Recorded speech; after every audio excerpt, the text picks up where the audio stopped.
안녕하십니까. 가구제 우리 지난 시간에 했던 내용에 대해서 질문이 들어온 거 먼저 답변부터 드리도록 하겠습니다. 안테나 어디 갔어?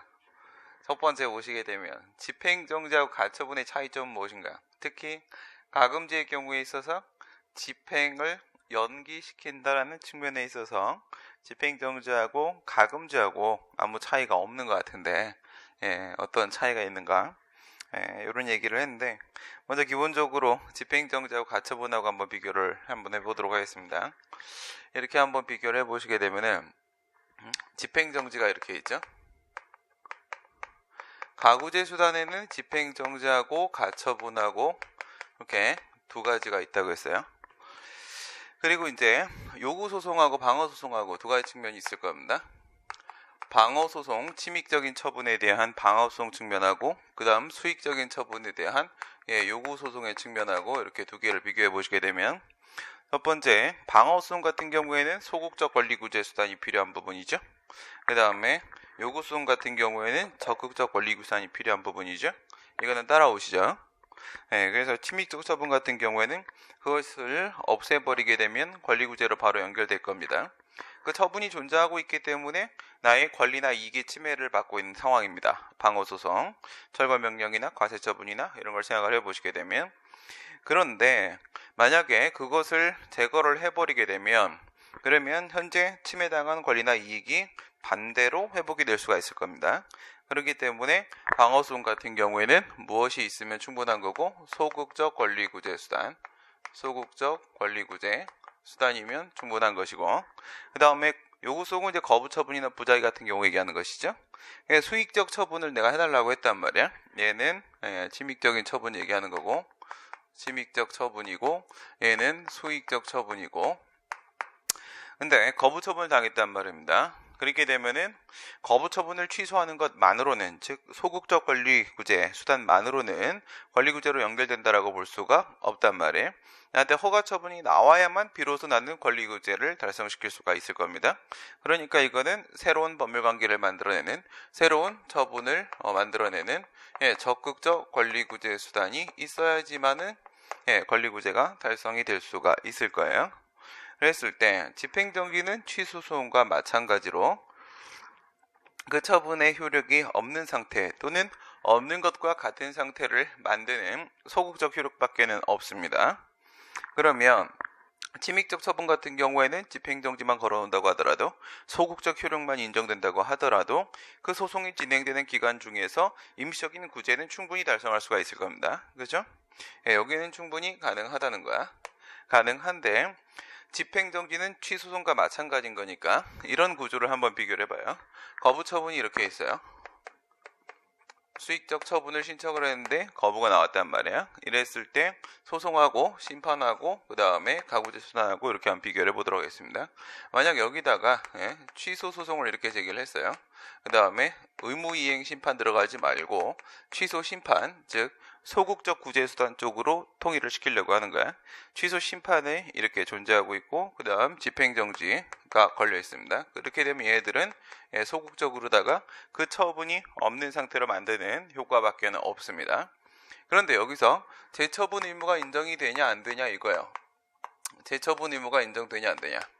이 재처분 의무가 만약에 인정이 된다면 거부처분에 대한 취소를 제기할 실익, 거부처분에 대한 취소 심판을 제기할 실익, 거부처분에 대한 집행정지 신청할 실익이 인정이 된다. 이렇게 볼 수가 있을 거예요.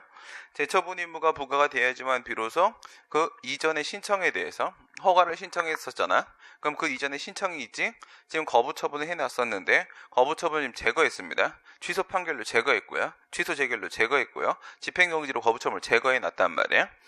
그 기간만 차이가 있는 겁니다.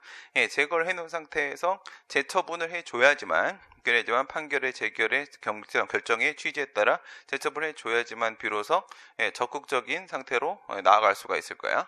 그런데 얘 같은 경우에는 이게 인정이 되고 얘 같은 게 인정이 되고 얘 같은 게 인정이 안 된단 말이죠. 얘 같은 경우에는 행정소송법에 행정소송법 제30조 2항의 재처분 의무에 대한 규정을 두고 있습니다. 그 다음 작년에 2017년도 4월 18일 날 법이 개정되기 전까지 같은 경우에는 거부처분 취소 심판에서의 재처분 의무에 대한 규정이 없었단 말이야. 그런데 재처분이라는 것은 뭐야? 뭔가 하는 거지. 자귀를 하는 거야. 적극적으로 뭔가 하는 거란 말이야. 이런 식으로 적극적인 의무, 자귀의 의무의 경우에 있어서는 법에 명문의 근거가 있을 때만 그와 같은 의무가 인정이 될 수가 있단 말이야. 그런데 과거에는 작년까지 같은 경우에는 작년 초반까지는 뭐가 인정되지 않았어? 거부처분 취소 심판에서의 재처분 의무 규정이 없었습니다. 없었고 지금은 행정심판법 제49조 2항에 행정심판법 제49조 2항에 보시게 되면 현재는 재처분 의무가 인정이 되고 있습니다. 그리고 집행정지 결정 같은 경우에 소송 쪽하고 심판 쪽하고 한번 비교해서 생각을 해보도록 하겠습니다. 이 부분은 현직 교수님들도 모르셔서 제가 알려드린 부분이에요. 잘 한번 생각을 해보세요. 소송과 심판과 양쪽 다 집행정지라는 게 있으니까 양쪽을 한번 다 비교를 한번 해보도록 하겠습니다. 먼저 소송 같은 경우에 비교를 해보시게 되면은 거부처분에 대한 집행정지가 나왔어요. 그러면 기속력으로서 재처분 의무가 인정되는지에 대한 판단을 하려고 하게 되면 일반적인 방식에 따라 준용을 하려고 될 겁니다. 준용하려고 하는데 23조 6항에 보니까 뭐만 준용을 하고 있냐면 30조 1항만 준용을 하고 있다 이거예요. 기속력에 대한 일반적 규정만 준용을 하고 있을 뿐인 거지 30조 2항에 있는 요거 재처분 의무는 인정을 하고 있지 않습니다. 준용을 하고 있지 않아요. 그러면 거부처분에 대한 집행정지 결정이 나온다고 하더라도 그 기속력으로서 재처분 의무라는 게 인정이 안 되는 거겠지. 안 되면 그냥 판례 표현대로 거부처분만 없었던 상태에 신청만 있었던 상태에 그때로만 돌아갈 뿐이란 말이야. 불합격 결정을 받은 불합격생이 다시 수험생이 될 뿐이라는 것입니다. 그럼 수험생이 됐다라고 해서 내가 권리구제가 된 게 아니라는 것이죠. 권리구제라고 하려면 나한테 합격 결정이 나와야 되는 겁니다. 일정한 기간 제한이 있다고 하더라도 어쨌든 합격 결정이 나와서 내가 합격생의 공무원으로서 지위가 인정이 될 수 있어야 될 겁니다. 그런데 23조 6항이 30조 2항을 준용 안 하고 있기 때문에 1항만 준용을 한다는 뜻은 2항을 준용하지 않는다는 의미로밖에 해석이 안 되는 것이고 재처분 의무 인정이 안 되겠죠. 그럼 실익이 인정이 안 될 겁니다. 신청의 이익이 인정이 안 되겠죠.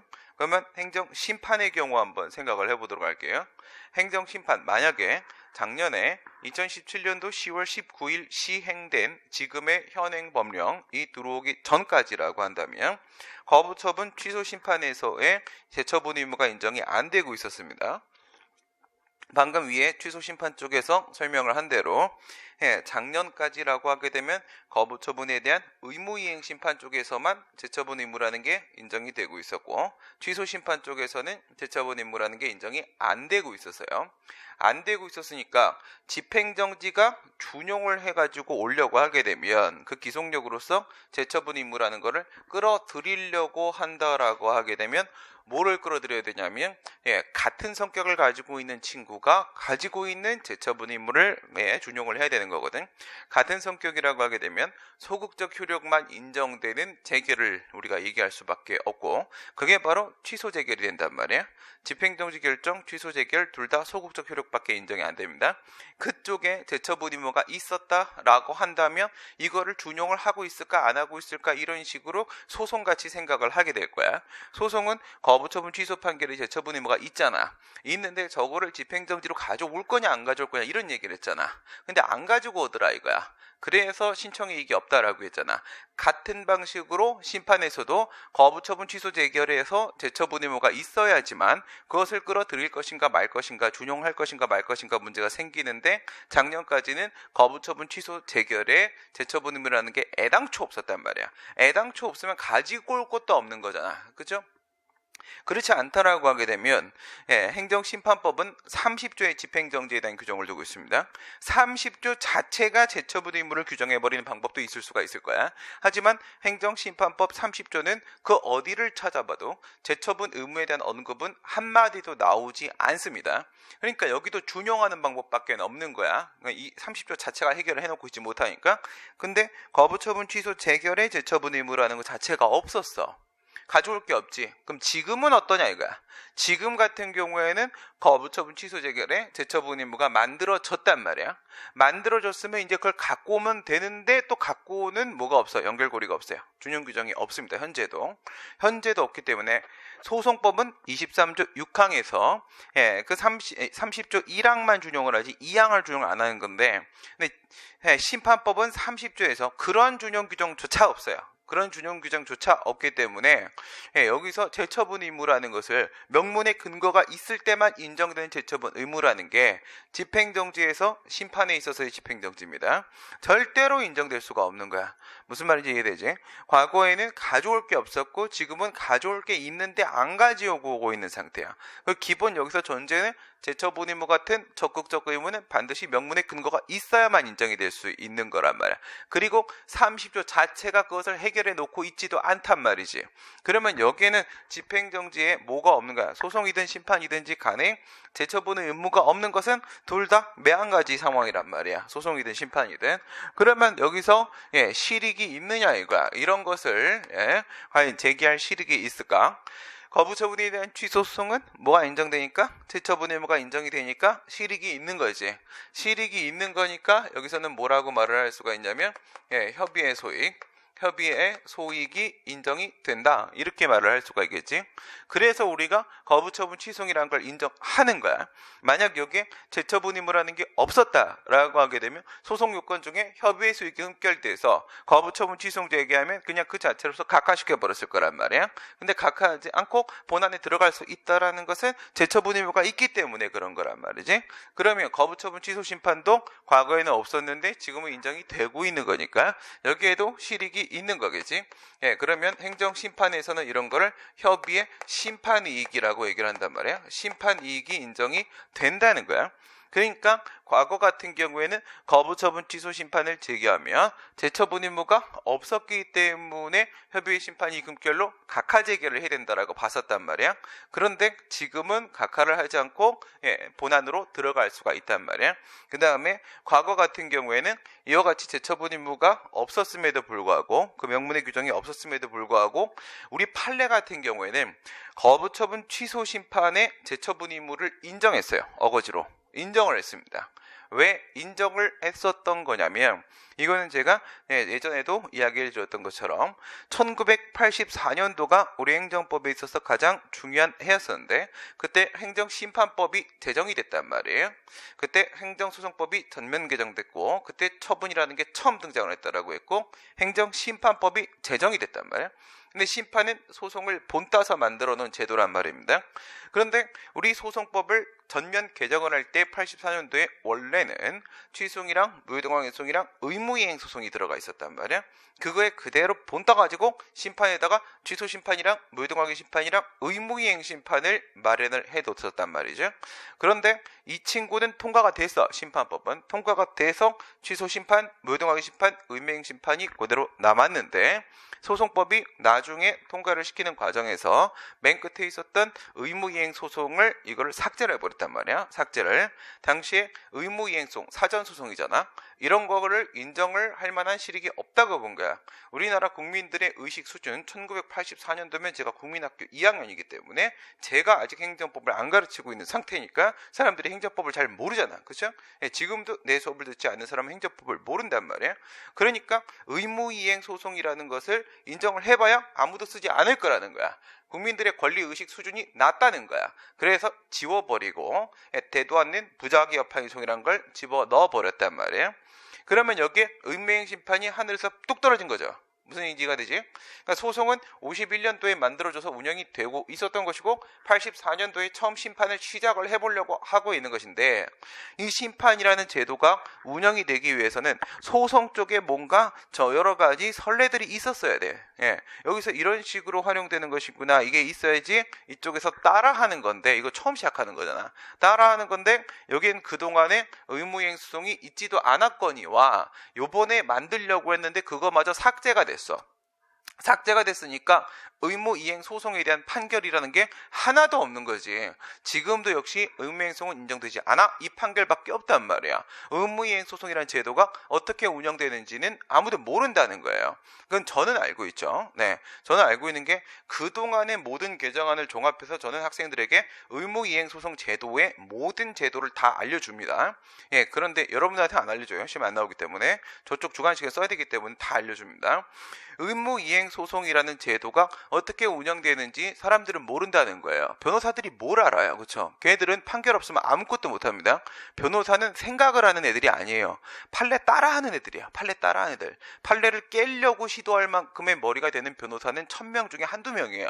그렇기 때문에 판례는 이렇게 했어. 그러니까 이건 안 돼요. 판례가 이렇게 말했어요. 이건 돼요. 막 이렇게 말한단 말이야. 걔네들은 판례에 있는 그대로만 움직이는 애들이에요. 그러면 의무이행 소송 쪽에 현재 판례가 아무것도 없잖아. 그럼 국민들은 잘 모르지. 누구한테 도움을 청해? 변호사한테 도움을 청하지. 변호사도 모른단 말이야. 그러면 의무이행소송 통째로 뚫려있지. 뚫려있는데 의무이행심판은 똑같은 제도거든.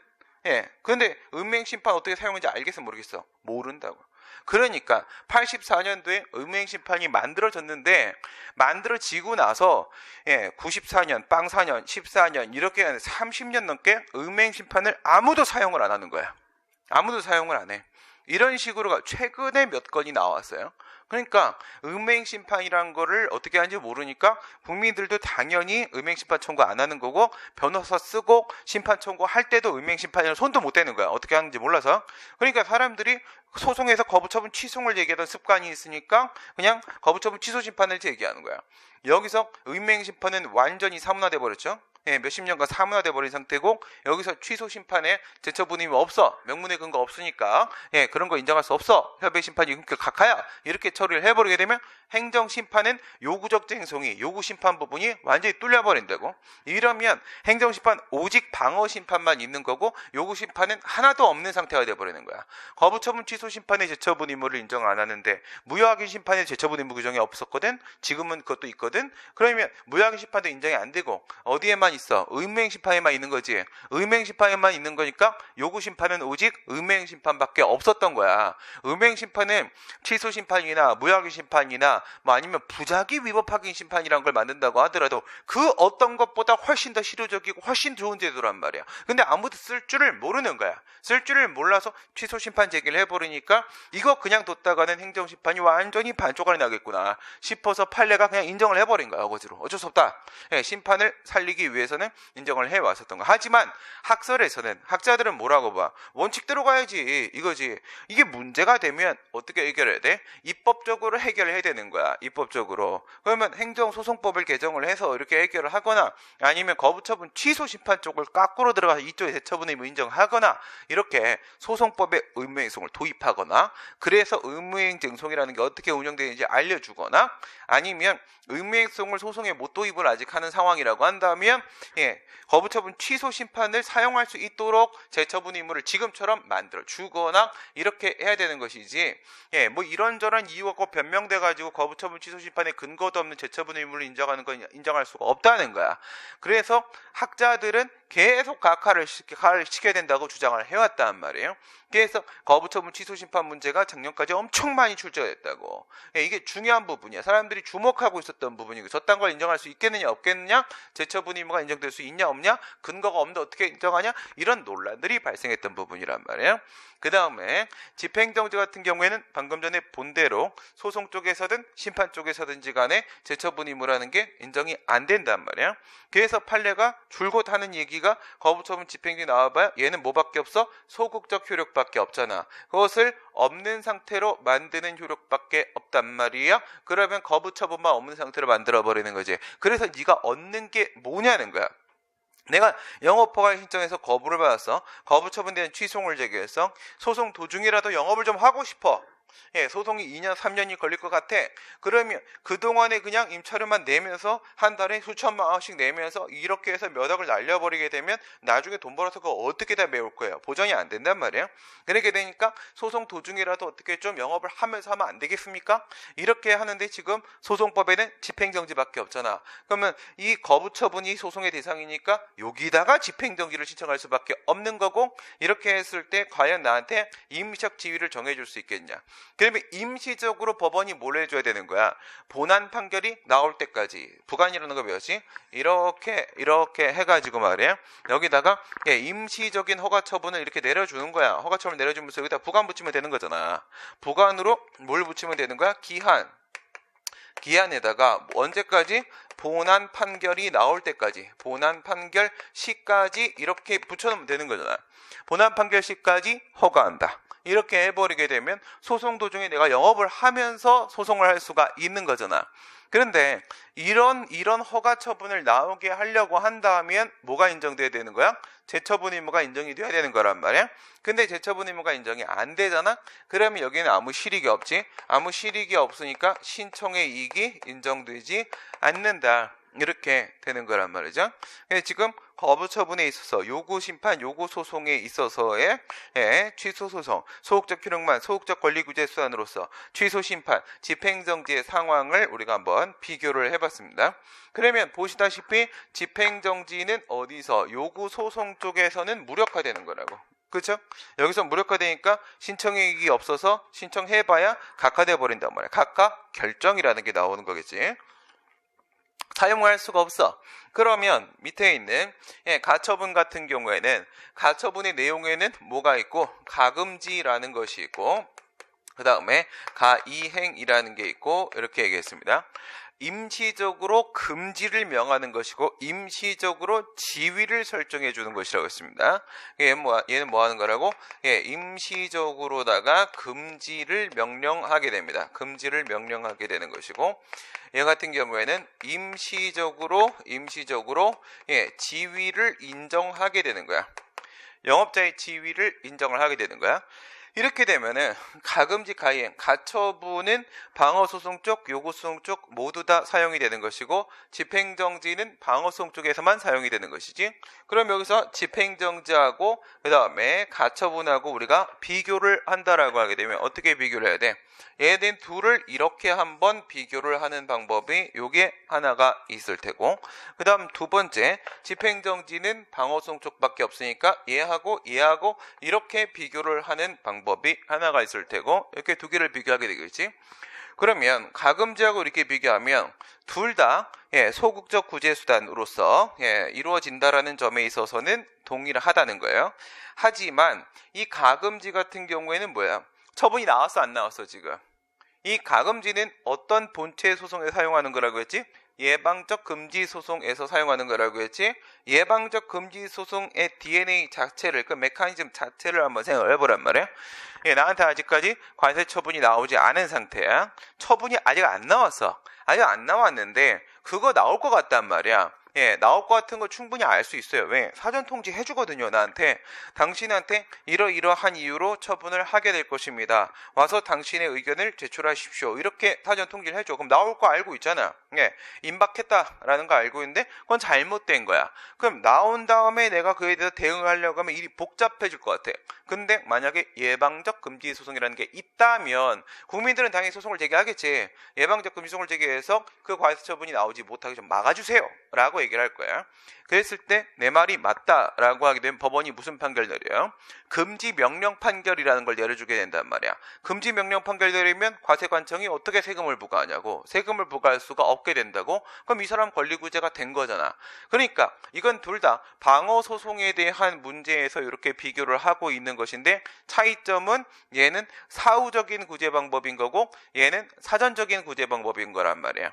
집행정지는 뭔가 A라는 처분이 나와야지 나와야지 그 처분의 효력을 없는 상태로 만들어주세요. 이렇게 할 수가 있는 거고, 그 다음 가금지라는 것은 애당초 예방적 금지 소송하고 메커니즘이 비슷한 거기 때문에 아직 나오기도 전부터 사용할 수 있는 물건이란 말이에요.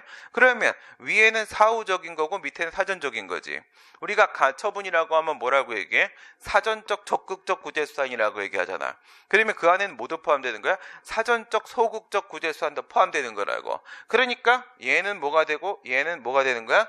얘는 이 친구가 위에 이 친구는 사후적이고 소극적인 구제수단이라고 한다면 밑에 있는 가금지 이 친구는 사전적이고 소극적인 구제수단 이렇게 된단 말이야. 그럼 여기서 사후적이냐 사전적이냐 라는 측면에 있어서 분명한 차이를 보여주게 되겠죠. 그러면 얘하고 이렇게 한번 비교해 보란 말이야. 그러면 집행정지라는 친구는 여기서만 인정이 되는 거야. 이 집행정지하고 가이행이라는 거하고 이렇게 비교를 해보게 되면 얘는 애당초 요구소송인 거잖아. 그치? 요구소송인 거니까 완전히 차이가 나지. 얘 같은 경우에는 사전적이고 사후적이고 그 다음에 소극적인 구제수단이라고 한다면 얘 같은 경우에는 사전적이고 심지어 적극적인 구제수단이라는 점에 있어서 완전한 차이가 발생을 하게 되겠지. 집행정지는 방어 요구에서 방어소송 쪽에서만 사용을 할 수 있는 거고 가처분은 둘 다 존재하고 있는 거야. 둘 다 존재하고 있는 건데 얘는 뭐 재처분이 뭐 이런 게 필요한 게 아니야. 얘는 처분청한테 맡기는 게 아니라 법원이 직접 허가를 해주는 거라고 임시적 지위를 정해주는 거란 말입니다. 그러니까 이런 차이가 발생을 하게 되는데 집행정지 가처분의 차이점은 특히 가금지 집행정지랑 똑같이 연기시키는 것밖에 안 되는 거 아니냐. 연기를 시킨다는 점에 있어서는 차이가 없어요. 연기시킨다. 물론 봐봐. 가금지를 내가 걸어놨다고 생각해봐요. 예방적 금지성을 제기했어요. 그리고 여기다 가금지를 걸어놨어. 그러면 만약에 예방적 금지성을 제기했는데 가금지를 안 걸어놓은 상태라고 한다면 분명 예방적 금지성은 뭐하는 물건이야? 나한테 과세처분을 하지 말라는 명령 판결을 해주세요 라고 한 거지만은 아직 판결 안 나왔잖아. 소송 도중에 아직 판결 안 나왔으니까 금지가 된 게 아니야. 그럼 소송 도중에 뭐 해버릴 수 있어? 과세처분 해버릴 수 있는 거잖아. 우리 어떤 소송이든지 간에 가구제라는 게 없으면 그 소송이 자기 역할을 제대로 수행할 수가 없는 거라고 했잖아요. 소송 도중에 과세 나와버린다니까? 과세 나와버리면 이 소송의 목적이 뭔데? 세금 못 나오게 하는 게 이 소송의 목적인데 이미 나와버렸어. 이미 나와버렸으면 목적 달성 불가, 예방적 금지성은 협의의 수익 금결, 각하되어 버릴 수밖에 없는 거란 말이에요. 그러면 소송 도중에 그렇게 각하되어 버리는 상태를 막으려고 한다면 이거 못 막으면 이 소송은 나한테 아무 실익이 없는 소송이 돼 버리는 거예요. 막으려고 하면 반드시 뭐가 필요해? 가금지라는 게 필요한 거지. 반드시. 그렇죠? 그러면 말한 대로 질문한 대로 분명히 가금지라는 것은 어떤 역할을 하고 있냐면 처분을 연기시키는 역할을 해주고 있는 건 맞아. 언제까지? 예방적 금지 소송 쪽에서 본체 소송 쪽에서 본안 판결 나올 때까지는 그때까지는 아직 과세하지 말고 우선 가만히 있어 보란 말이야. 가만히 있어 보고 만약에 예방적 금지 소송에서 내가 승소를 하게 되면은 영원히 과세하면 안 되는 거고 그 이유로는. 근데 만약에 내가 패소하면 그때 과세를 할 수 있게 되는 거잖아. 그렇게 되면 분명 연기되는 건 맞는데 이거는 집행이 연기된 게 아니잖아. 이건 처분 발령이 연기된 거야. 처분 발령이. 이건 처분 자체가 연기된 부분이 되는 것이고 집행정지는 집행을 연기시키는 것이고 가금지라는 것은 처분을 연기시키는 것이고 이런 측면에서 분명한 차이를 보이게 되는 것이죠. 그렇죠? 그러니까 만약에 예를 들어 가지고 과세처분 이미 나왔어. 나온 상태에 내가 거기다 취소 소송을 제기했어요. 취소를 제기하고 나서 거기다가 집행정지를 걸어놨어. 그러면 이 소송 도중에는 그 처분이 없는 거랑 같은 상태가 되지. 과세처분이 없는 거랑 같은 상태가 됐으니까 내가 돈을 내야 될 의무가 현재 있어 없어? 현재 없잖아. 그쵸? 그러니까 나는 지금 돈을 안 내도 되는 거야. 이 소송에서 아까 예방적 금지 소송에서는 내가 패소하면 그때 가서 과세처분이 나오는 것처럼 만약에 내가 취소해서 패소하면 난 그때 그때 가서 돈을 내면 되는 거야. 그때 가서. 그러니까 이건 집행이 연기되는 거야. 여기서 집행이라는 걸 조심해야 되는데, 집행이라는 걸 생각하는 데 있어서 자꾸 생각이 집행정지에는 그 안에는 집행의 정지, 그리고 절차의 정지, 그리고 효력의 정지 이런 것들이 들어가고, 이 안에 집행의 정지, 이름이 제일 비슷한 놈이 있단 말이야. 이 집행의 정지라는 것은 집행력 행사를 박탈하는 것이다 라고 얘기를 하니까, 그 강제 집행력이라는 건 누가 행사하는 거야? 행정 주체가 행사하는 거란 말이야. 그러니까 계속 이 집행정지와 집행의 정지라는 게 이름이 비슷하고 제일 비슷하고, 그리고 이 집행의 정지는 강제력, 자력 강제력 중에 자력 집행력, 이 이름도 집행력이잖아. 요것도 이름이 비슷하잖아. 집행정지, 집행의 정지, 뭘 막아? 집행력 행사를 막아. 그러니까 집행정지라는 것은 국가 쪽에서 뭔가를 집행하는 것을 막는 거구나 라는 식으로 오해를 하면 안 된다는 거야. 그렇게 오해를 하면 안 되는 거고, 지금 뭐라고 했어? 취소 소송에서 패소 판결이 나와야 그때 내가 돈을 내게 된다라고 했잖아. 그때 그러면 누가 집행을 하는 거야? 국민이 집행을 하는 거야. 국민이. 집행정지에서 집행을 막는다라는 것은 기본적으로 국민이 우선 집행을 하게 되는 것인데, 국민이 일정한 경우에는 어떤 경우? 하명처분. 오케이? 하명처분. 수많은 처분들 중에서 유독 의무 부과는 하명에서만 의무를 부과했는데 상대방 국민이 자진해서 의무를 이행하지 않으면, 특이하게도 공법관계에는 자력강제력이라는 게, 자력집행력이라는 게 인정된다고. 법원의 힘을 빌리지 않고도 스스로 동일 상태를 실현시키는 집행력 행사라는 게 인정이 된단 말이야. 원래는 뭐라고? 국민이 집행을 이행을 해야 되는 것인데, 그것을 국민이 집행을 이행을 하지 않았을 때 국가 쪽에서 집행을 해버릴 수도 있단 말이야.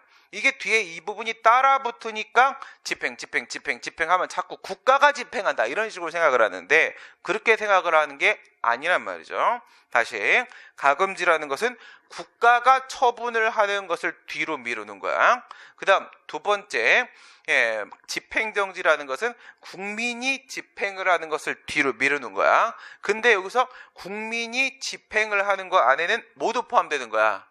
국가가 집행을 하는 것도 일정한 경우에 포함될 수 있는 거야. 그 안에. 왜? 국민이 집행 안 하면 국가가 집행할 수도 있으니까. 원래는 누가 해야 되는 거라고? 국민이 집행해야 되는 거라고. 근데 내가 안 하면 국가가 집행을 하게 되는 거니까 그건 괄호 열고 국가 집행 이렇게 들어가 거기에 포함되는 거라고.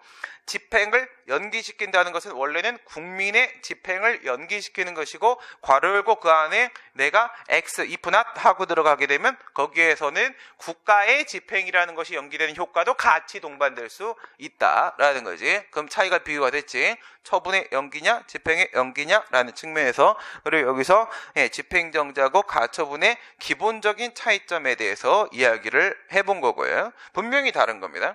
그 다음에 집행정지는 왜 사후적 구제수단인 것이고 가처분은 왜 사전적 구제수단인 것인가. 우선 기본적으로 집행정지가 사후적 구제수단이라는 것은 당연한 거예요. 왜? 저긴 취소이든 취소심판이든 집행정지든 거부처분 생각하지 마.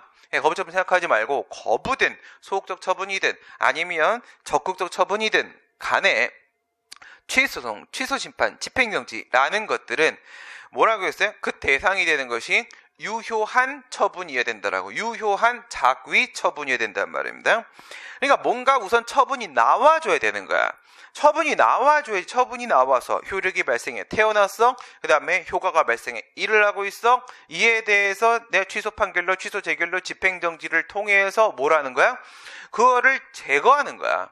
먼저 처분이 나와서 효력이 발생해야지 제거할 대상이 생기는 거 아니야. 제거할 대상이 없는데 뭘 제거해? 그치?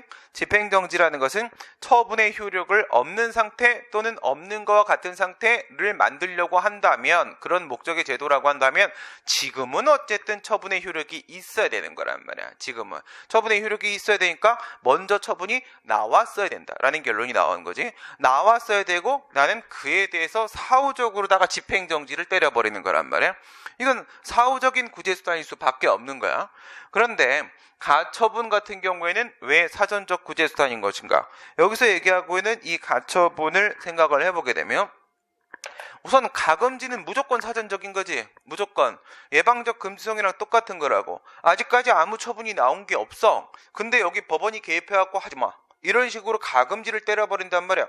이거는 어쩔 수 없이 외형적으로도 사전적인 구제수단이라고 했고, 그 다음에 가이행, 이거 같은 경우에는 거부처분에 대한 가이행을 하게 되면은 이건 뭐 행정부가 먼저 거부처분했지 않느냐, 그리고 나서 여기서 가이행을 하라고 하는 거 아니냐, 이렇게 보게 되면은 이거는 사후적 구제수단이 아니냐라는 생각을 할 수가 있어. 왜? 행정부가 어쨌든 거부라는 의사를 표시한 바가 있으니까. 하지만 이 의무이행소송, 이 가이행이라는 건 본체성이 의무이행소송이 되는 거라고 했고, 의무이행소송과 메커니즘이 똑같은 가이행도 똑같은 역할을 수행을 하게 되는데, 얘는 뭐라고?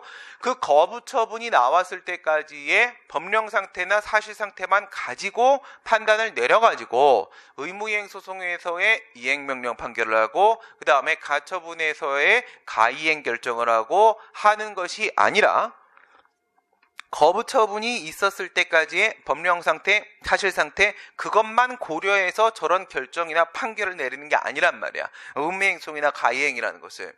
이건 뭐 하는 거라고? 거부 처분 이후에, 그리고 지금 판결 내릴 때까지, 지금 결정 내릴 때까지 발생한 상황도 다 포함을 한단 말이야. 그러니까 거부 처분 이후에 뭔가 사정 변경이 있어. 사정 변경이 있어가지고 사실 상태가 바뀌어 있을 수도 있는 것이고, 그 다음에 법령 개정이 있어가지고 법령 상태가 바뀌어 있을 수도 있어. 그런데 이 처분 이후에, 거부 처분 이후에 바뀐 걸 전혀 생각 안 하고 판단 내리는 것이라고 한다면, 거부 처분 나오고 그 뒤에서 얘기하고 있는 거니까 사후적 구제수단이 맞겠지만은, 처분 이후에 발생한 변경된 사정이나 개정된 법령까지 전부 다 반영을 해서 이행명령 판결을 할까, 가이행 결정을 할까를 판단하게 되는 것이기 때문에, 이것은 행정부보다 그러한 사실 상태나 법령 상태에 대해서 법원이 먼저 판단을 내리게 되는 거잖아. 사전적으로 판단을 내리게 되는 거잖아. 행정부보다 사전이냐 사후냐 이 문제라고 했잖아. 사전이다 사후다 라는 문제는 법원이 또는 행정심판위원회가 이 처분청보다 먼저 판단 내리냐 뒤에 판단 내리냐 라는 문제라는 거예요.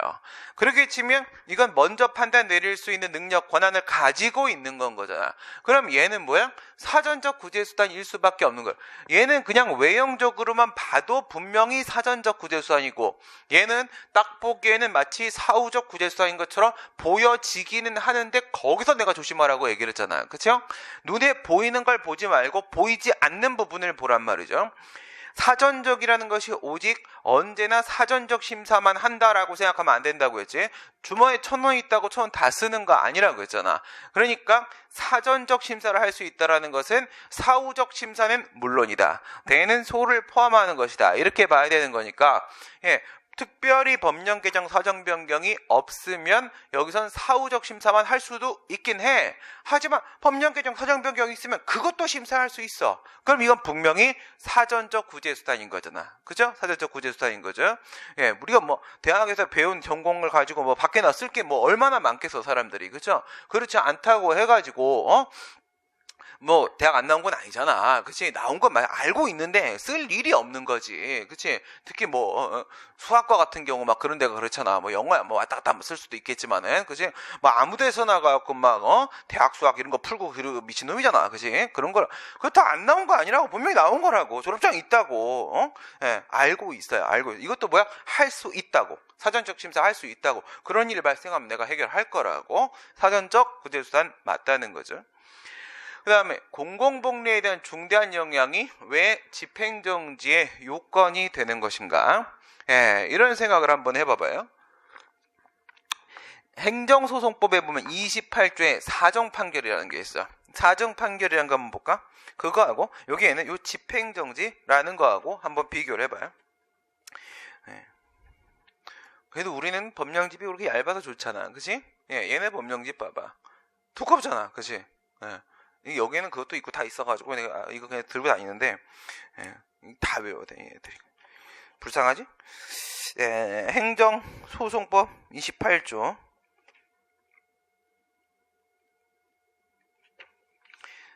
사정 판결이라는 게 뭐라고 했어? 우선 기본적으로 사정 판결은 기각 판결의 일종이다. 그런데 기각 판결이라는 것은 일반 기각 판결이라는 것은 보통 어떨 때 하는 거야? 청구의 이유가 없을 때, 즉 처분이 위법하지 않을 때, 그때 하는 게 기각 판결이잖아. 그런데 사정 판결이라는 것은 처분 이후의 사정 변경, 그 변경된 사정을 반영해서 행하는 판결이기 때문에 그 이름이 사정 판결이야. 처분 이후에 변경된 사정을 반영한 판결이다 라는 의미에서 그 이름이 사정 판결이 되는 겁니다. 그런데 이 사정 판결은 청구의 이유가 있음에도, 즉 처분이 위법임에도 불구하고 기각 판결, 원고 패소 판결을 때리게 되는 거란 말이야. 그러니까 이거는 아주 특수한 경우에만 인정되는 아주 예외적인 기각 판결이다, 이렇게 볼 수가 있어요. 뒤에서 다시 배우는데 28조를 보면은 원고의 청구가 이유가 있다고 인정하는 경우에도, 청구의 이유가 있다, 원고는 뭐라는 거야? 처분이 위법이면은 그것을 취소해 주세요, 이렇게 했단 말이야. 근데 청구의 이유가 있다는 것은 처분이 위법이 맞다는 것이지, 처분이 위법임에도 불구하고 처분 등을 취소하는 거 현저히 공공복리에 적합하지 아니하다고 인정하는 때에는, 그죠? 공공의 행복과 이익에 현저히 적합하지 않아. 무슨 말이야? 이걸 취소하면 그 처분이 없어지지. 처분이 없어지는 게 공공복리에 적합하지가 않다는 거야. 이럴 때는 심지어 원고의 청구가 이유가 있는데도 불구하고 기각하는 판결을 내릴 수가 있다라고 돼 있잖아요. 그죠? 지금 처분이 나왔어. 그 처분 때문에 어떤 사실 상태가 만들어진 겁니다. 지난번에 얘기한 대로 스마트폰 또는 뭐 버스, 이게 막 향기 나고 막 에어컨 빵빵하게 틀어져 있는 이런 버스가 나왔는데, 사람들이 이제 그게 다 익숙해.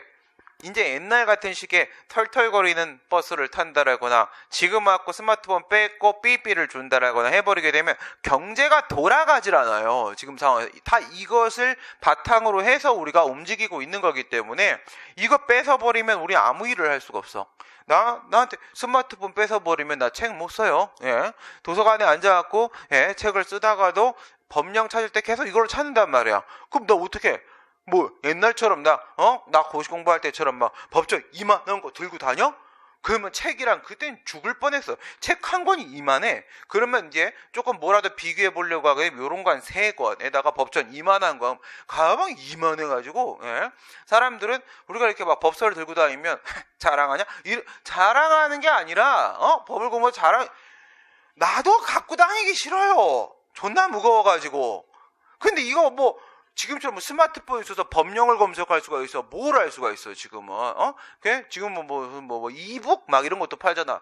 그게 아니란 말이죠. 어쩔 수 없는 거지. 이거 뺏어버리면 일을 할 수가 없어요. 공공의 행복과 이익이 심각하게 침해될 수가 있단 말이에요. 이런 거야. 처분이 나왔어? 어떤 공공복리 상태를 형성해냈단 말이야? 그러면 심지어 처분이 위법인 경우에도 취소하는 판결을 할 수가 없어요.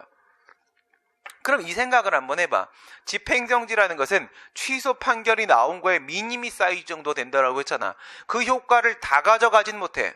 특히나 어떤 부분에 있어서 나머지 비슷하게 다 있어. 기속력도 있고, 그죠? 재처분임은 없고, 대세효도 있고, 형성력도 있고, 하지만 소급효는 없고, 이런 식으로 취소 확정 판결과 대다수 비슷한 효력을 가지고 있는 게 바로 집행정지 결정이란 말이야. 그런데 더 강력한 취소 판결 역시도 공공복리에 문제가 생기면, 그거와 결부가 되면 그걸 할 수가 없네요. 취소 판결이 나온다면 여기서는 미니미로 뭐가 나오는가? 임시적으로 집행정지가 나오는 거야. 여기에 공공복리 걸리면 여기에서 취소 판결도 못 하는데, 여기에 공공복리 걸리는데 어떻게 집행정지를 하나? 안 그렇습니까? 지금 처분 나와가지고 이미 공공복리 상태 다 만들어져 있어. 이거 있잖아. 이거 있지? 집행정지 관계없이 있잖아. 소송 끝까지 가도 사정 판결 나온다니까? 여기서 집행정지를 못하는 게 강도가 좀 더 세지죠. 여기에 공공복리 요만한 거야. 요만한 공공복리 있어. 이러면 집행정지 못해요. 그런데 이게 있지, 조금 있다가 본안 판결 나올 때쯤에, 본안 끝날 때쯤 됐을 때 눈덩이 좀 커져가지고 이 공공복리 상태 이만해져 있다? 이만해져 있으면 여기서 취소 판결도 못하는 거라고. 여기서. 그러니까 공공복리라는 놈이 걸리면 결국은 뭐예요? 이건 공익상의 이유라는 거야. 공익상의 이유. 무슨 얘기냐면 이런 얘기를 한 적 있지. 행정소송은 그 대상이 되는 처분도 공익과 관련성을 맺고 있는 것이지만은 행정소송 자체도 공익성을 띠고 있다라고 했잖아요. 그러면 행정소송의 일부인 집행정지라는 보전소송도 그 자체로서 공익성을 띠고 있다고. 행정소송도 집행정지도 다 공익성을 띠고 있어. 이게 공익이잖아. 공공복리라는 게 대표적인 공익이란 말이야. 그러면 저 대표적인 공익이라는 걸 고려하지 않을 수 없는 거지. 공공복리 존재하면은 현저할 땐 취소 판결도 할 수 없는 거고, 공공복리에 중대하게 반하는 경우엔 집행정지도 할 수 없는 거고, 결국은 뭐야? 행정소송의 공익성이라는 특징 때문에 이러한 이익 형량을 할 수밖에 없다는 거예요. 그 다음 4번 재처분 의무와 장래 위험의 차이는 무엇인가? 이거는 교재에 나와 있는 소극적 행정행위와 재처분 의무, 그리고 형식적 행정행위와 장래 위험이라는 측면 때문에 이런 고민이 든 것 같은데, 그 같은 구도를 사용하는 사람은 저밖에 없어요. 왜냐면 이걸 아는 사람이 저밖에 없기 때문에 그래요. 이 문제를 맞춘 사람도 우리나라에는 저밖에 없어요. 이게 정말 신기한 건데, 이거는 머리가 지나치게 좋아서 그런 거고, 근데 그게 아니라 항상 뭐야, 역으로 지랄을 해줘야 사람이 지리인 줄 알지. 역지사지라고요. 역지사지. 내가 교수의 머릿속으로 한번 들어가 보자 이거야. 판례라는 것은 사건이 있어야지 나올 거 아니겠습니까? 그죠? 판례라는 게 뭐야? 판결의 선례란 말이야. 판결의 선례. 판결이 있어야지 판례라는 게 있는 것이지. 판결이 있으려면 사건이 있었어야 될 거 아니야. 거기서 그런 판례라는 게 결정례라는 게 나오려고 한다면 국민이 소송을 제기한 사실이 있어야 되고, 국민이 집행정지를 신청한 사실이 있어야 되고, 그래야만 여기서 결정례, 여기서 판례라는 게 나올 수가 있는 거야. 근데 국민이 집행정지를 신청하지 않았으면 그런 결정례도 나올 수가 없는 거야. 무슨 상황이었냐면, 건축 신고에 대한 수리 거부 사건 기억나지? 건축 신고에 대한 수리 거부 사건. 건축 신고라는 것은 뭐라고 했어?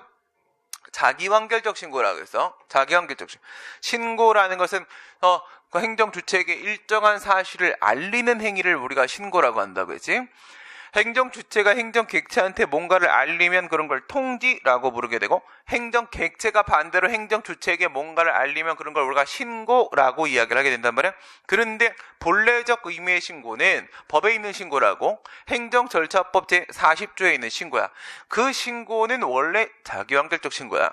그러니까 신고만 적법하게 하면 그것으로 끝나는 거야. 그것만으로 바로 허가를 받은 것과 같은 효과가 발생을 하게 되는 거야. 금지가 해제되는 효과가 발생하게 되는 거야. 난 그 행위로 적법하게 나아갈 수가 있는 거야. 이게 원래 의미의 신고란 말이야. 건축신고는 바로 거기에 해당을 합니다. 따라서 건축신고, 소규모 건축물이라고 하게 되면은 굳이 허가를 받을 필요가 없는 것이고, 그냥 내가 내 땅에다 집 좀 짓겠습니다. 이렇게 하면서 신고, 알려만 주면, 나는 알려주는 것만으로서 바로 금지가 해제가 되는 것이고, 나의 재산권 행사로서 건물을 지을 수가 있는 게 맞단 말이야. 근데 나는 적법한 신고를 했어. 그 별거 없단 말이야. 기재사항 다 쓰면 되는 거고, 갖고 오라는 서류 갖다 주면 되는 거야. 다 갖다 줬어. 다 갖다 줬는데, 이 공무원이 정실 나가갖고, 뭐야, 이건 요건을 못 갖췄네. 막 이러면서 수리 거부를 했단 말이야. 공무원의 행위는 행정청의 행위로 우리가 의제를 하게 됩니다. 그럼 수리 거부가 나왔지. 그러면 나는 금지가 해제됐어, 안 됐어? 해제됐어, 안 됐어? 됐잖아. 난 적법하게 건축신고 했기 때문에 금지 해제 효과는 이미 발생했고, 나에겐 건축권이 이미 있고, 나는 건물 지어도 되는 거야. 그런데 나 건물 지어도 되는 권리 있거든? 그런데 건물을 지으게 되면 행정처는 뭐라고 생각하겠어? 수리 거부된 걸 봤잖아. 뭐야, 쟤 건축권 없는 애 아니야? 이러면서 나한테 불법 건축물이네 이러면서 벌금 부과하게 될 거야. 야야야, 불법 건축물이네 그러면서 철거 명령하게 될 거고. 근데 내가 철거를 안 하지? 난 뭐라고 주장했어? 참네, 나 건축권이 있어서 건물을 짓는 건데 내가 왜 철거합니까? 내 집을. 내가 안 하잖아? 그러면 얘가 뭐 들어오게 했어? 이행강제금 부과 들어올 수가 있어.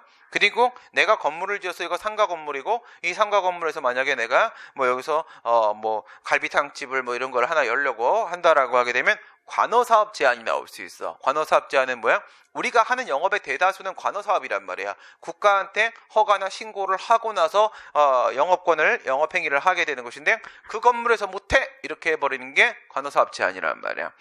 그러면 이런 식으로 장래 위험이 나오잖아요. 첫 번째 벌금을 부과할 수도 있어. 두 번째 시정명령 나올 수 있어. 세 번째 시정명령을 이행하지 않으면 이행강제금 부과할 수 있어. 네 번째 시정명령을 이행하지 않으면 관어사업 제한을 때려버릴 수가 있어. 그래서 판례가 뭐라고 했냐, 이거는 반드시 발생할 수 있는 구체적인 위험이 맞는 것이다. 따라서 조기에 근본적으로 그 분쟁을 해결할 필요가 있는 거 아니냐 이거지. 왜냐하면 나중에 시정명령이 나왔다고 하면 쳐봐. 철거명령이 나왔어. 그러면 이런 상황인 거야. 앞에서 수리거부가 이렇게 있었잖아. 앞에서 건축신고에 대한 수리거부가 있었어. 그리고 나서 시정명령으로서 철거명령이라는 게 이렇게 나왔단 말이야. 이렇게 나왔을 때 앞에 있는 걸 과거에는 처분이 아니라고 봐서 2009년도까지는 2010년도부터 이렇게 처분의 범위를 확대하기 시작을 했단 말이야. 우리가 형식적 행정이라고 부르는 거, 그거를 인정하기 시작을 했단 말이야. 그러니까 옛날엔 이게 처분이 아니야. 그리고 얘는 처분이 맞잖아. 철거명령은 하명입니다. 이게 처분이 맞으니까, 그러면 처분이 아닌 사실행위라고 한다면 그거는 위법해질 수가 없는 거냐 이거야. 그런 게 어딨어. 모든 행정작용은 법률 우위 원칙에 적용을 받게 되는 것이고, 어떤 행정권 행사라고 하더라도 있는 법에는 위반하면 안 되는 거야. 그러니까 법에 위반되는 행위는 비록 그것이 법적 행위로서 처분이 아니라 단순한 사실행위라고 하더라도 법에 위반되면 위법이 될 수 있는 게 맞단 말이야. 그럼 생각을 해보라고. 이 친구가 위법이야. 앞에 있는 이 수리거부가, 나는 엄연히 요건 다 갖춰가지고 건축신고를 했는데 그러면 수리를 했었어야 될 거 아니야. 근데 수리거부했으면 잘못된 거잖아. 그럼 저거 위법한 거 맞는 거지. 근데 여기다가 소송을 제기할 수가 있느냐는 거야. 이게 위법이면 내가 이걸 다퉈야 될 거 아니야 이렇게. 근데 처분이 아니잖아. 처분이 아니니까 이걸 이렇게 다툴 수가 없겠지. 그러면 난 저 수리거부 이후에 건물을 지으면 뭐가 나올 수밖에 없어? 철거명령이 나올 수밖에 없겠지. 그러면 여기다가는 소송을 제기할 수 있지. 여기다가는 이렇게 소송을 제기할 수 있어. 이건 가능한데, 근데 철거명령 자체는 수리거부가 유효하다라고 생각을 하게 되면 철거명령은 적법한 게 돼버리는 거야. 그렇잖아. 수리를 거부했는데 왜 건물을 지어? 그럼 철거명령하는 게 맞는 거잖아. 그러면 앞에 건 위법인데 이건 다툴 수가 없고 소송을 제기할 수가 없어. 대상적격 흠결이야. 뒤에 거는 소송을 제기할 수 있는데 적법이야. 들어가면 기각이야. 이래버리면 어떻게 되겠어? 그러면 이런 식으로 될 거면지 행정청은 세상에 다 피할 수 있는 방법이지, 처분하기 전에 앞에 사실행위 아무거나 하나 딱 던져놓고 시작하면 되는 거야. 위법하게. 그러면 거기서 이걸 단절을 딱 시켜버리잖아. 그럼 국민은 두 손 두 발 다 묶여버리는 상황이 된다고. 이러면 뭐가 돼? 법치행정의 원리에 정면으로 반하는 결과를 초래하게 된단 말이지. 법치행정이라는 건 뭐라고 해서 법에 따라 행동을 해야 된다. 국가에는 이런 측면도 있겠지만은 법률에 의한 행정이라는 측면도 있지만 뿐만 아니라 뭐도 있다. 만약에 법에 따라 행동을 하지 않으면 그때는 법에 또한 그에 대한 권리구제 방법이 마련되어 있어야 한다라는 부분도 같이 포함되어 된다라고 했지. 행정구제제도의 확립이란 말이야. 이래 되면 행정구제제도가 없는 거야. 없는 거면 법치행정에 반하는 거잖아. 그러면 우리나라는 법치국가가 아니야. 우리나라는 도대체 뭐하는 나라야? 이렇게 되는 거지. 말이 안 되는 상황이 오기 때문에 여기서 알려주게 되면은 이게 된단 말이야. 이에 대한 소송을 통해서 이 위법을 다툴 수가 있는 거예요. 이 위법을 다툴 수가 있다.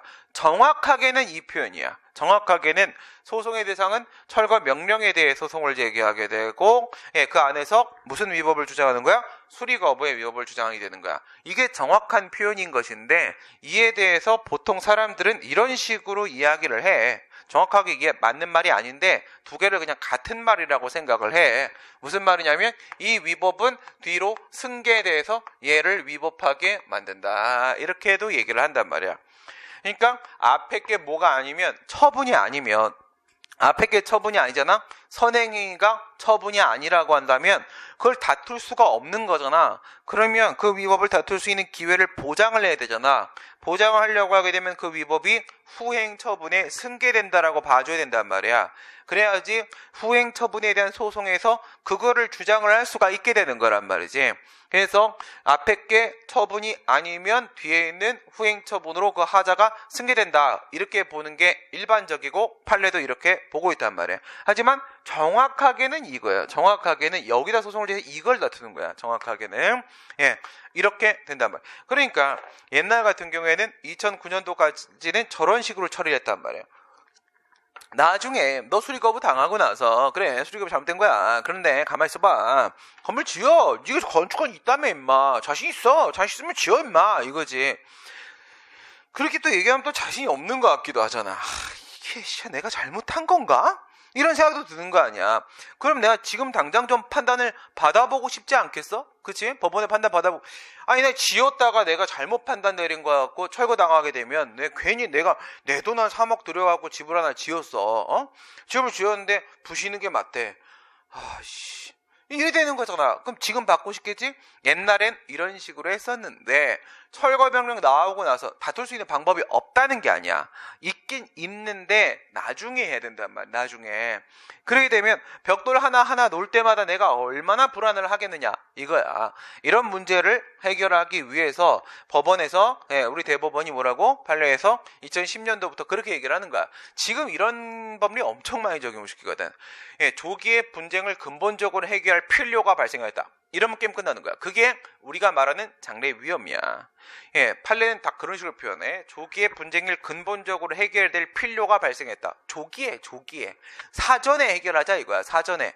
나중에 처분이라는 놈이 나와가지고 실제로 분쟁을 할 수 있는 상황으로 들어가기 전에 사전에 해결을 하면 서로 좋지 않냐 이거지.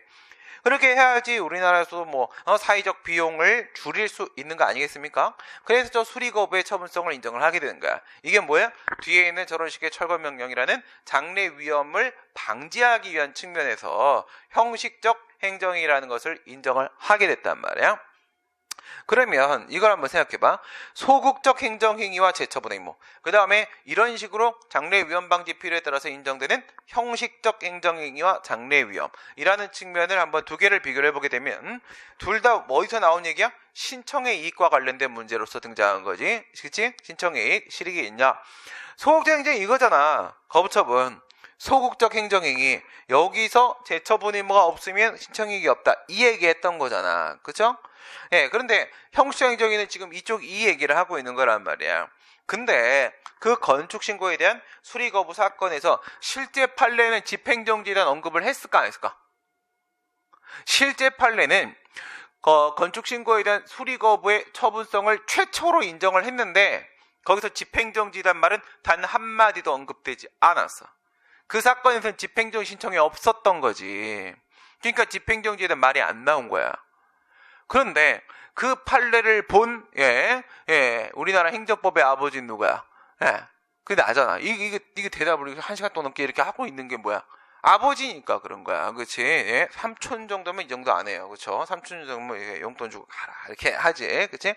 잘 생각을 해봐. 건축신고에 대한 수리거부의 처분성을 인정시켰다? 좋아. 근데 그걸 왜 인정시켰는데? 그러면 그래, 직관적으로 한번 들어가봐. 그래서 본안을 들어갔어. 취소의 본안 들어갔거든. 뭐 때문에 인정했어? 처분성. 좀 이따 철거명령 나올까봐. 그렇지. 그러면 저 철거명령이 나올까봐 내가 처분성을 인정하고 소송을 허용을 해줬는데 소송 도중에 저거 나와버리면 어떻게 돼? 철거명령 나와버리면 이 소송은 또 협의의 수익금결로 각하란 말이야.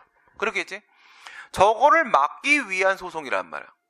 근데 소송 도중에 저거 나와버리면 안 되겠지. 그러면 장래 위험을 방지하기 위한 측면에서 소송을 허용을 했는데 집행정지라는 것을 걸지 않게 되면 이 장래 위험은 소송 도중에 조만간 반드시 실현된다고. 그럼 이 소송은 아무 의미가 없어지는 거야. 그대로 또 침몰해서 각하돼 버리는 거란 말이야. 그러면 이런 식으로 장래 위험 때문에 인정되는 형식적 행정행위에 대한 취승은 논리 필연적으로 집행정지를 수반할 수밖에 없다. 장래 위험을 막으려면 뭘로 막겠냐? 소송 도중에 그 장래 위험이 실현된다. 그걸 뭘로 막아야 되냐? 가구제로 막는 것밖에 방법이 없지 않느냐? 그러니까 집행정지에 대한 논의는 필연적으로 등장할 수밖에 없다.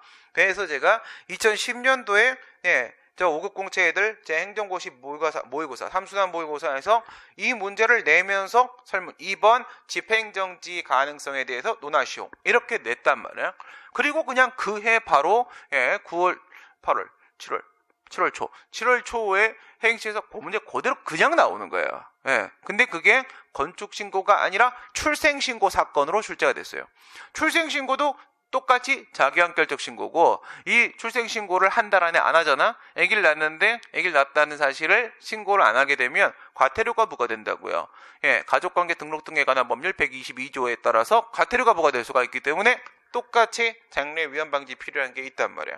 그것 때문에 수리거부의 처분성을 인정된다라고 설문 1에서 지들이 풀어놓고 나서 설문 2에서 집행정지에 대한 얘기를 안 해버리게 되면 안 되는 거지.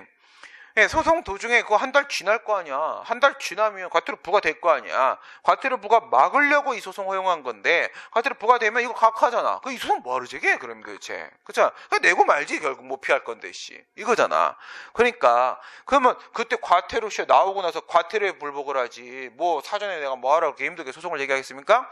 논리 필연적으로 집행정지가 장래 위험 방지 필요라는 측면에서 인정되는 본체 소송은 논리 필연적으로 같은 이유에서 장래 위험 방지 필요에 따른 보전성으로 집행정지는 무조건 딸려온다라는 거예요. 그러니까 여기서 얘기하는 장래 위험이라는 문제는 저기서 얘기하는 소극적 행정에 대한 문제와는 전혀 차원이 다른 문제가 되는 것이고요. 저기 뭐라고? 적극적 구제 수단이 필요한데 집행정지는 소극적 구제 수단밖에 안 되는데 과연 되겠냐? 이런 문제라고 했잖아.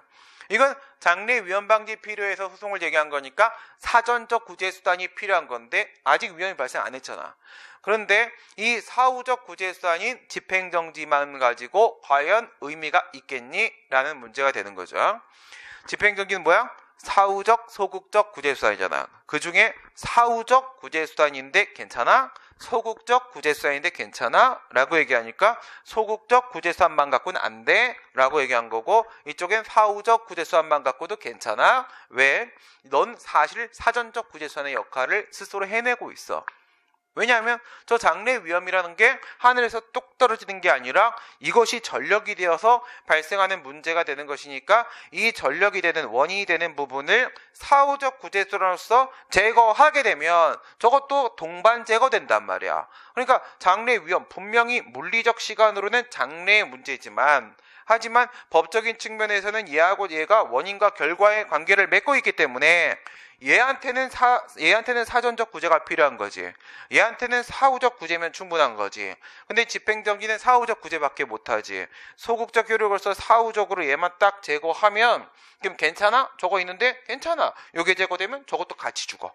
같이 죽기 때문에 얘는 집행정지로서 충분한 의미를 갖고 있다. 이렇게 비교를 할 수가 있겠고, 이쪽에 소극적 행정행위하고 이쪽에 있는 형식 행정행위는 하나는 소극적 구제수단으로서 충분하겠는가? 아니다. 이건 적극적 구제수단이 있어야 되는데 그거 인정되려면 제처분의무가 따로 있었어야 된다. 얘 같은 경우에는 사전적 구제수단이 필요한 건 맞지만 사후적 구제수단밖에 안 되는 집행정지가 요 케이스에 있어서만큼은 사전적 구제수단으로서 역할도 같이 수행을 하기 때문에 실익이 있다라고 볼 수가 있다. 이렇게 처리를 할 수가 있는 거고, 그 다음에 이런 측면을 내가 어떤 식으로 가져가는 거라고 한다면, 우리가 지금까지 소의 이익에 대해서 이야기했던 걸 한번 생각을 해보란 말이에요.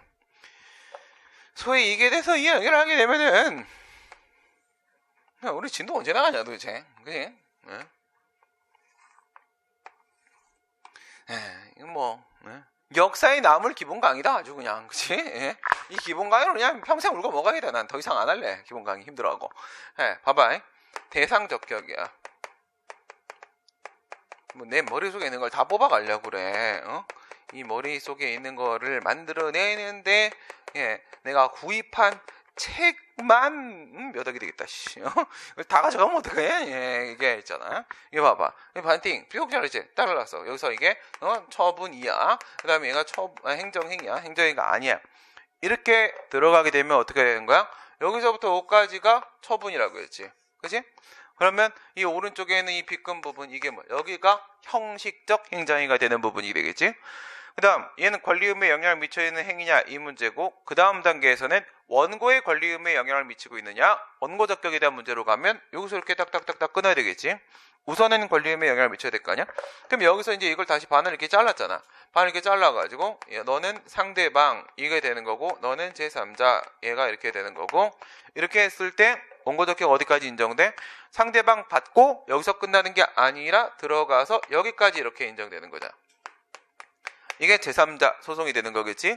그러면 원고의 권리의무에 영향을 미쳤지? 그 다음에 현재도 원고의 권리의무에 영향을 미치고 있어야지 협의의 소액이 인정되니까 여기서 다시 한번 끊어주겠지? 이렇게 끊고 나서 다시 이거를 처분의 효력이 있는 경우하고 잘라가지고 처분의 효력이 있는 경우하고 처분의 효력이 없는 경우하고 이렇게 나누게 되면 효력이 있으면은 당연히 협의의 수익이 인정돼. 원고 적격이 인정되면 협의의 수익은 자동으로 인정되는 거라고 했잖아. 효력이 있을 때는 그러하다고 했잖아. 방금 전에 앞에서도 뭐라고 했어?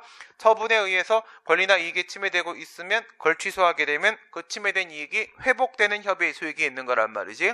그러면 얘는 당연히 있는 거고, 여기서 또 반띵 인정이 될 수가 있겠지. 여기서 이렇게 반띵을 인정을 하게 되면 여기까지가 협의의 수익이 인정이 되는 거고, 이 부분이 바로 어디야? 12조 2문 쪽이 되는 거라. 2문 쪽이.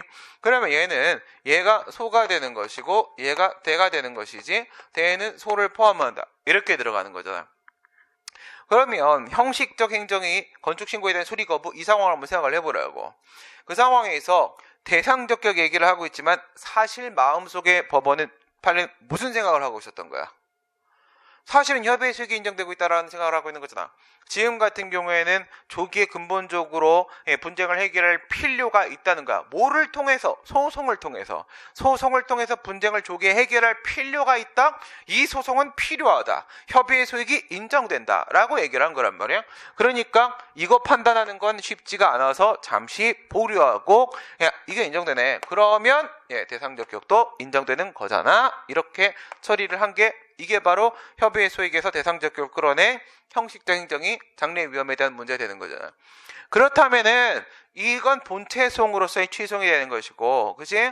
그렇다고 했을 때 집행정지라는 보전 소송은 어떠냐 이거야. 보전 소송도 마찬가지라는 거야. 여기에 뭐가 있어? 신청의 이익이 있고, 여기에 신청인 적격이 있고, 여기에 대상 적격이 있고, 집행정지도 소송이라고 그러잖아.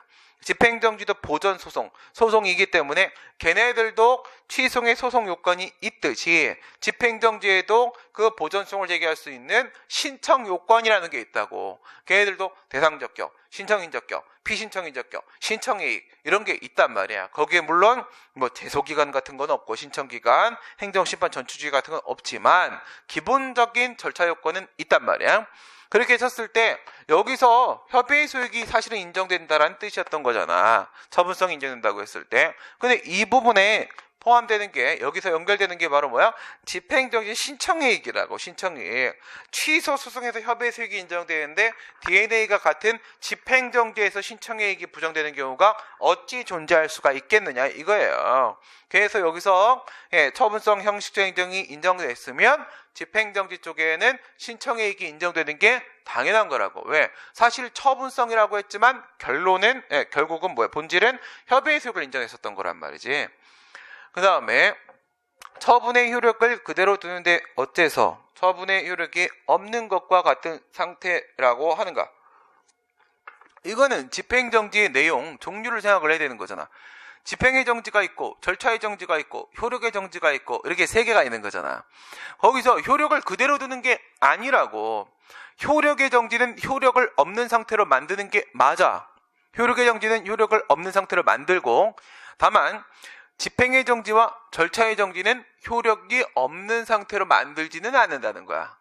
효력이 없는 거와 같은 상태로 만드는 것 뿐이라는 거지. 무슨 뜻인지 알겠어? 그러니까 이런 식으로 생각을 하면 되는 거라고. 우리가 이렇게 그림으로 한번 보게 되면은,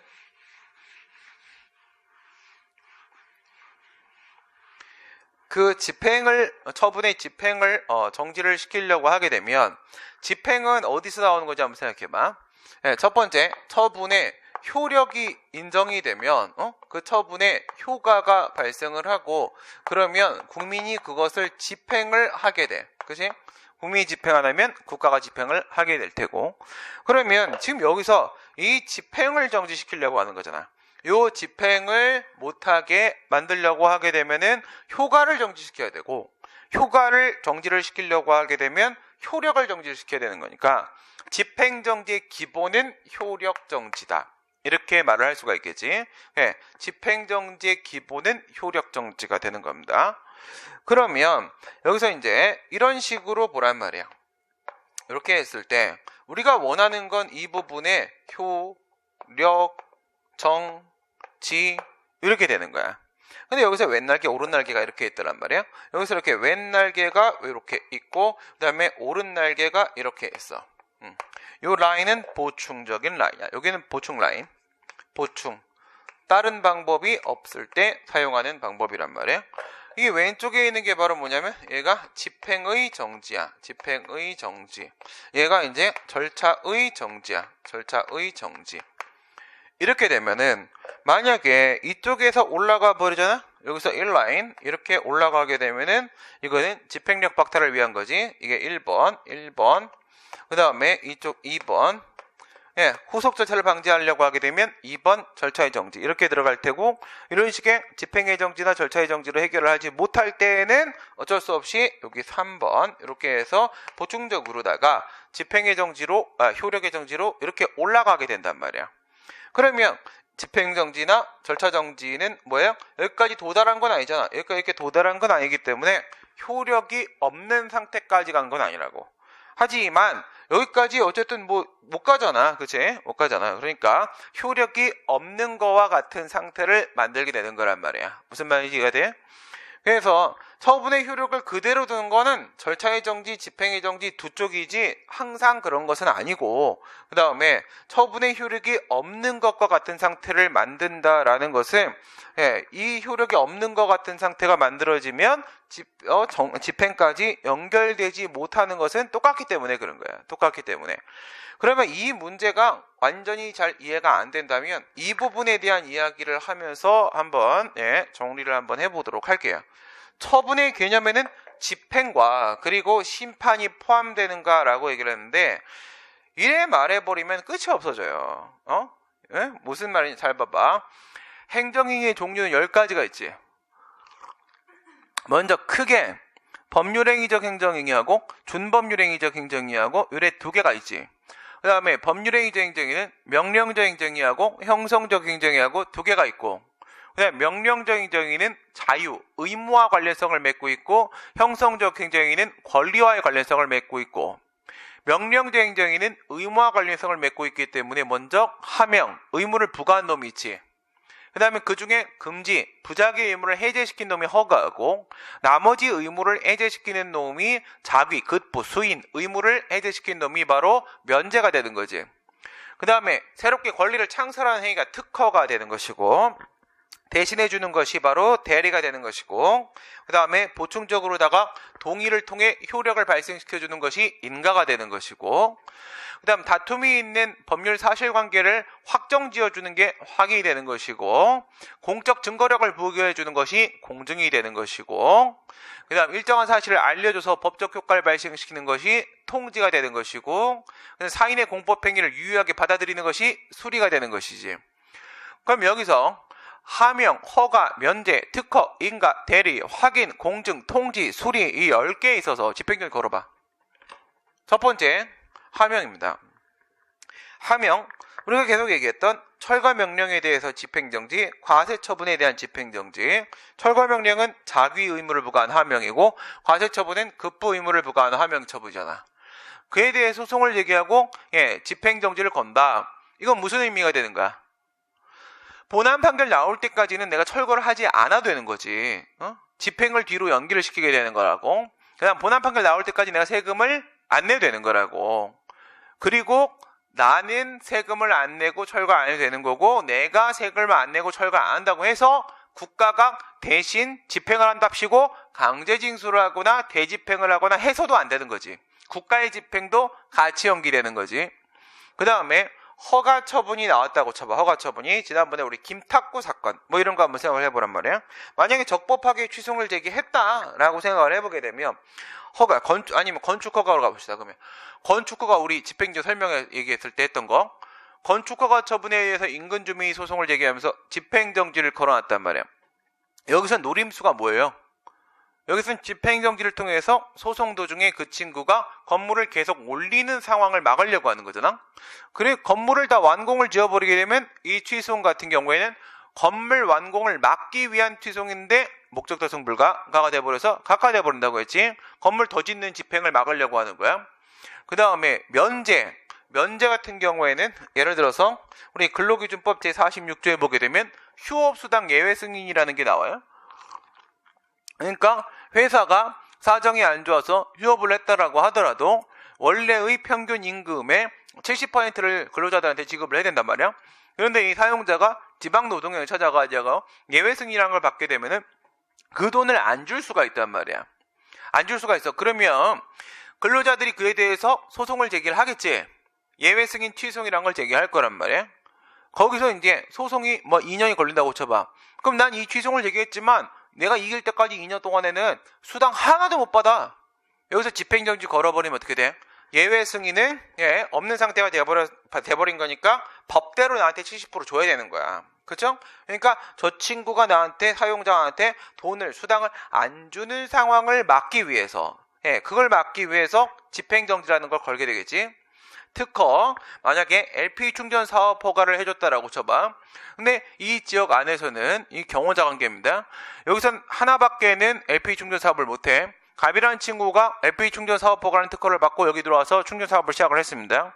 근데 이 친구가 계속 영업을 해버리게 되면 이 친구의 나발이가 엄청나게 늘어나겠지. 그럼 나중에 내가 들어간다고 하더라도 나에게는 특별히 어떤 영업상 이익이 없을 수도 있는 거야. 경쟁 관계가 상당히 불리한 경쟁 관계로 전락할 수도 있는 거란 말이죠. 그래서 그 친구가 소송 도중에 영업을 못하게 막는 거란 말이야. 그게 바로 특허인가 사립학교에서 예를 들어서 임시이사를 선임 처분을 했다고 쳐봐요. 그러면 임시이사 선임에 대해서 교육감이 승인이라는 인가를 내려줬어. 근데 만약에 여기 정식 이사였던 사람이 그에 대해서 만약에 취소를 제기하면서 집행정지를 건단 말이야. 집행정지를 걸면 그 임시이사의 지위가 인정이 안 된단 말이에요. 소송 도중에. 그러면 그동안 내가 이사로서의 역할을 수행할 수가 있단 말이죠. 그 다음에 대리, 공매 처분하는 상황을 한번 생각해봐. 내가 세금을 안 냈습니다. 내가 세금을 안 내서 국가가 내 대신에 경매에 붙여가지고 내 재산을 팔아가지고 그것을 세금 충당을 하려고 하는 거야. 근데 이 공매 처분이라는 건 되게 재밌는 현상이 나타납니다. 무슨 현상이 나타나냐면 여기에 행정청이 이렇게 있죠. 과세관청이 있어요. 원래는 이 과세관청이 직접 안 합니다. 거의 대부분의 실무적으로는 한국자산관리공사라는 친구가 이 공매 처분에 대한 사무를 위탁받아서 대신 수행을 하는데 그냥 과세관청이라 놓고 볼게요. 행정청이 이렇게 있어요. 이렇게 있고 여기에 누가 있냐면 납세자가 있어. 납세자. 얘가 있고 그 다음에 이쪽에 누가 있냐면 경락자가 있습니다. 경락자. 그러면 이 친구가 이 친구한테 우월적 지위에서 얘한테 공매라는 처분을 한단 말이야. 이건 대리로서 처분이 맞단 말이야. 공매라는 것은 행정청과 납세자 사이에 있어서 행해지는 처분을 말하는 것인데 이 공매는 있지. 대리라고 했잖아. 대리는 뭐야? 국가가 대신해가지고 제3자들에게 법적 효과를 귀속시키는 거란 말이야. 대신 처리란 말이야. 대신 처리. 그럼 얘가 뭘 대신 처리한 거야 도대체? 뭘 대신 처리한 거야? 얘네 둘 사이의 사법상 계약이야. 응? 얘네 둘 사이의 사법상 계약으로서 매매 계약이 성립된 것이 된단 말이야. 이게 법적 효과야. 법적 효과. 이렇게 된단 말이야. 그러니까 행위는 누가 한 거야? 행위는 얘가 한 건데 법적 효과는 얘들한테 이렇게 미치게 되는 거란 말이지. 그러면 얘는 얘한테 판결돼버린 거잖아. 판결돼버리니까 돈은 얘가 얘한테 낸 거야. 얘한테. 그러면 얘는 소유권 상실하고 소유권 얘가 가져가 버린단 말이야. 이렇게 가져가 버리게 되는데 얘가 공매처분의 취소를 제기해서 집행정지를 걸어버리게 되면 공매처분의 효과가 정지돼 버리지. 그러면 그 효과가 뭔 효과야? 이 효과잖아. 이 효과. 그렇지? 이 효과가 정지돼 버리게 되면 이 친구한테 소유권 없어요. 내가 공매처분 취소를 제기해서 소송이 진행되는 도중에 얘한테 소유권 없다고. 만약에 이 친구한테 소유권 있으면 어떻게 돼? 이 새끼가 또 팔아버릴 거 아니야. 딴 놈을 또 팔아버리면 얘는 또 복잡해진단 말이지. 그래서 공매처분 이건 대리에 대한 거.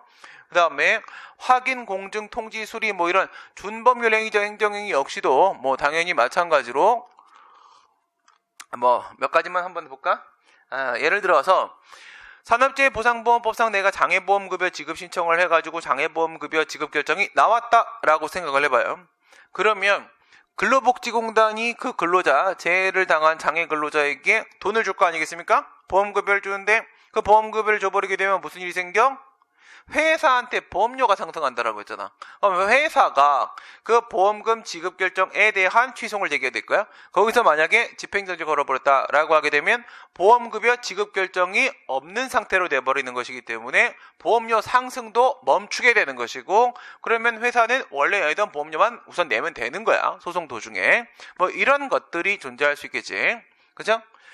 그래서 처분의 개념에 집행이라는 것이 포함이 되는 것인가? 그게 아니라 반드시 의무를 부과하는 하명 쪽에만 집행이라는 게 존재하는 게 아니라고요. 지금 본 것처럼 허가를 받은 경우에 있어서도 건물을 짓는다라는 국민의 집행이라는 게 존재할 수 있는 것이고, 그 다음에 면제라는 부분에 있어서도 사용자가 근로자에게 돈을 주지 않는 집행이라는 것이, 그것도 집행입니다. 돈을 주지 않는 집행이라는 것이 존재할 수가 있는 것이고, LP충전사업 특허라는 부분에 있어서도 그 LP충전 사업 허가를 받은 사업자가 영업이라는 집행을 막는 의미가 있는 것이고, 뭐 인가라고 하게 되면 임시이사의 지위를 부정하는, 지위가 인정되는 집행을 막는 그런 부분이 있는 것이고, 대리 역시도 공매처분의 효과로서 이 소유권 이전이라는 것을 막는